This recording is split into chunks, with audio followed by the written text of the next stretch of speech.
ever? They could very well be. Do you have concerns about, how if there's a water feature there, how we're gonna protect people from either willingly just jumping in or, not knowing the final design, I'm just trying to think about how that. I think obviously that would be a concern in regard to how it is presented. Obviously, the touch of water is fine. The sound of water The is sound great. of water is great, but the plunge in water. Access to water. Access to water is not. Yeah, I was thinking that exactly. There's a term that is used, pond or pondless. And I think what we're talking about here is a pondless water feature, which gives you a reservoir and an active circulation, but basically you can literally walk across it and you're not in water. So the water source is flowing into these natural stones, being recirculated through the water source. So yes, a resident could walk across and touch the waterfall, if you want to call it a waterfall, but at no time would they actually, would their feet be in water. So the fear of someone accidentally drowning or something is taken away. And then that definitely, potentially somebody falling in water would be a problem, but I think you just need to keep in mind somebody falling as they're trying to get access to water because there are rocks or stones or something like that. It's kind of beyond your just typical, installation. I think, and I think it's important to defer to all of you who deal with this every day in terms of what is acceptable. The design could be applicable to whatever your needs are, as safe as walking across a pathway that's... Exactly, and that's sort of what we'll need to. And I think the point is to introduce the sound, the visual, as safely as possible. And if we can get to that point, which we're confident we can, I think it would be a great addition to the space. We had some involvement with the Genesis facility out of Laconia with their courtyard space as well. We did not design it, but we installed it for them. And we had talked about water.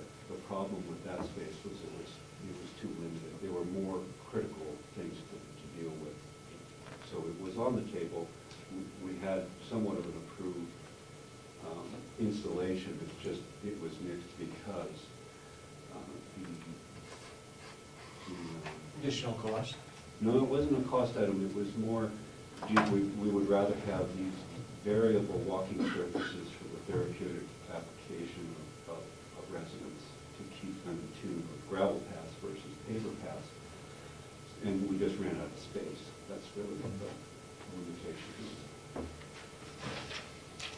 I just wanted to add that at our last meeting, one of the therapists brought up that they would like a place for the residents to actually put their feet in the water. I'm not sure if that's an unrealistic Well, I think thing to again, add it's- to this feature. Well, it's gonna be a balance, definitely, safety is gonna be a Because huge issue. It's a wonderful idea, and she said it was really soothing and cooling to them when we had a hot summer. Well, it also goes back to the reminiscence of when you're a child and what have you. But again, as Maria's pointing out, there is a balance.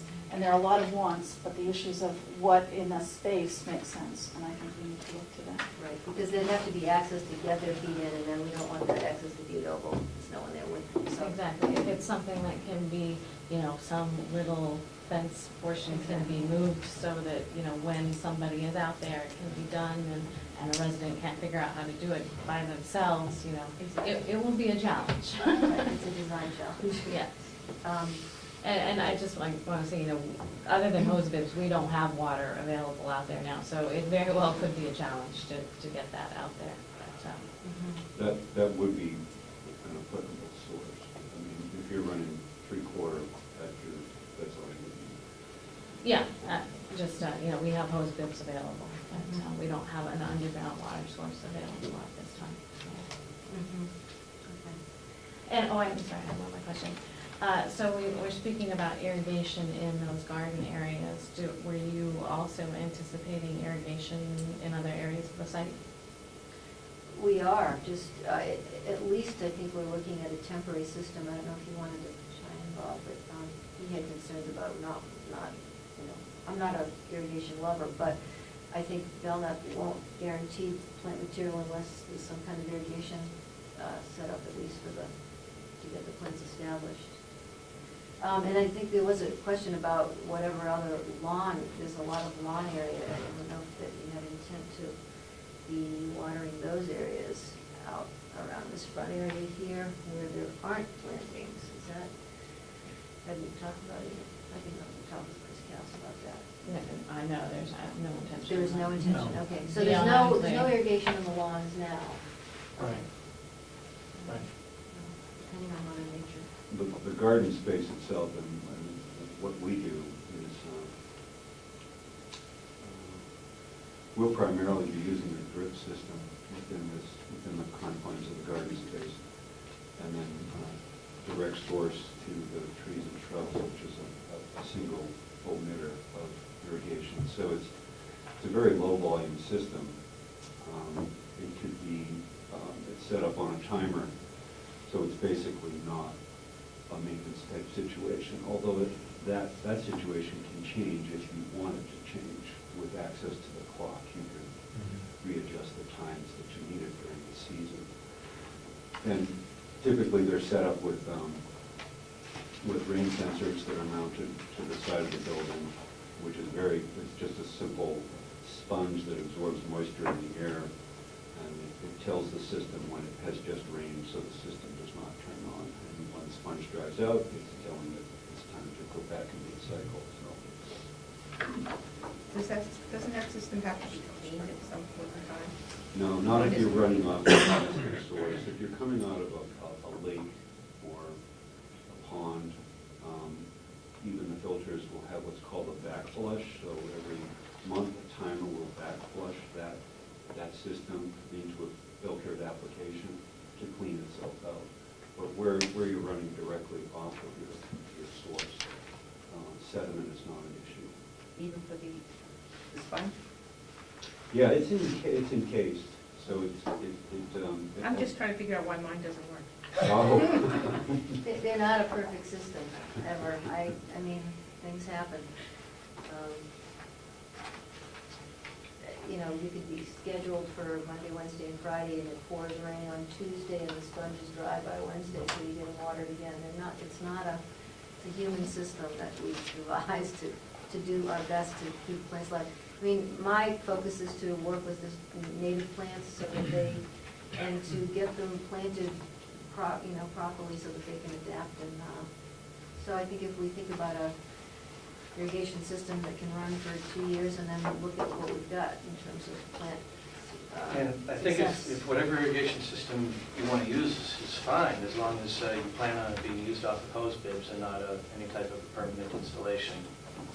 I think if you keep that in mind, you can do what you want, as long as commissioners voice approve of it.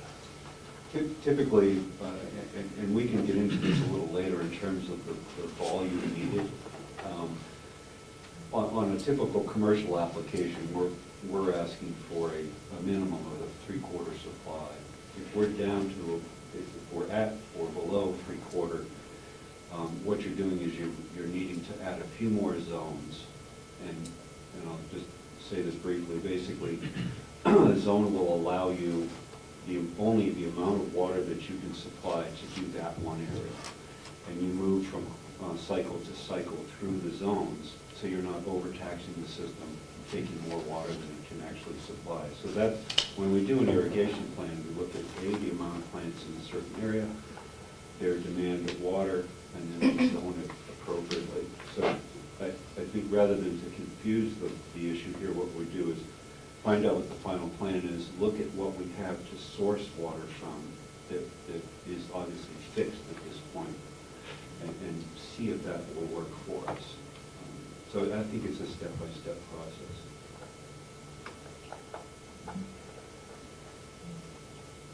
That was my last concern.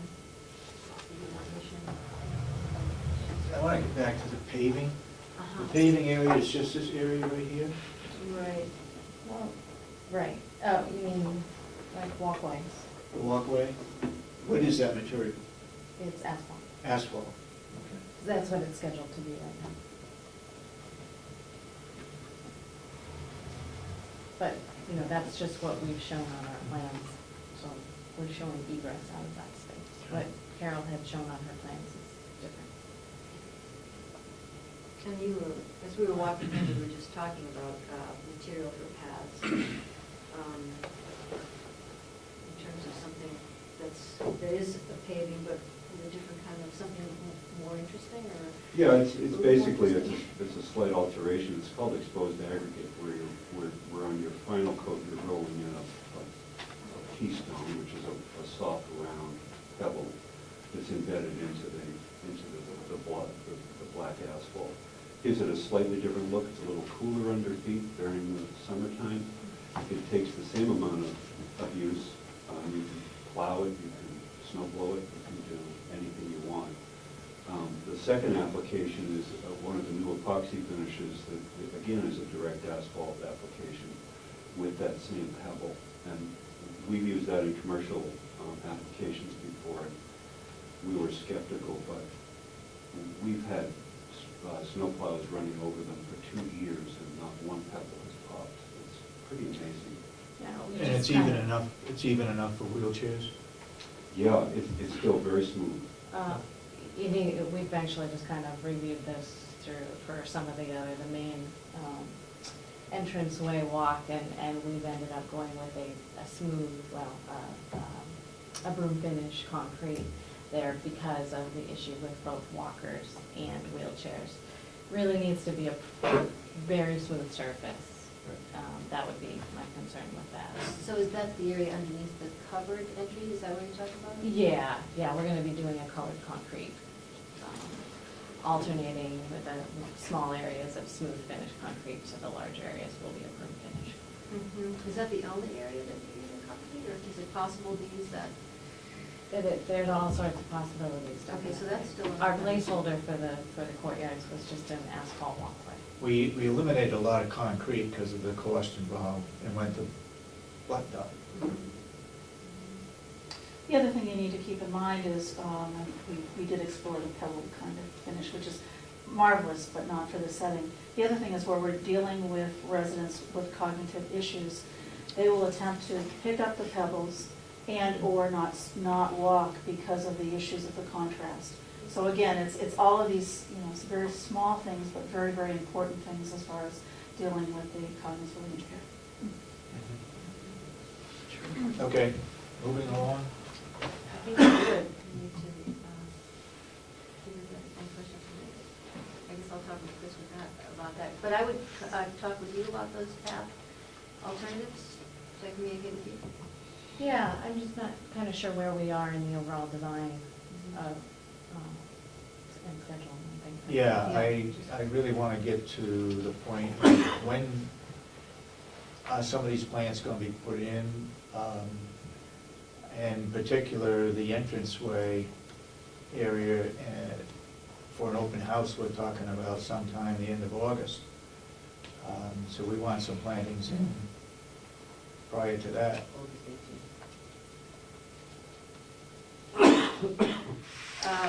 When you say entryway, are you, I'm how talking much are about you the talking main about? Talking entrance. about this and this area? Yeah. Okay. Because And this any says- way along that walkway. Mhm. Anyway, anything that goes into the main entrance. This area right in here, Mhm. and this. Well, and then other issues are, the gardens kind of need to be usable. There certainly need to be egress through, so, The neighborhood gardens? yeah. Okay. Well, that's what we're talking with Chris about, the path within the garden. Okay. Certainly, yeah, but those, when residents move in, those need to be able to be, if you're gonna, you need to understand if they're gonna be usable, they do have to be able to maintain egress through those gardens at all times. So paths need to be in definitely, and I'm not sure we've seen sort of a final design Right. or anything. Okay. So those are the two areas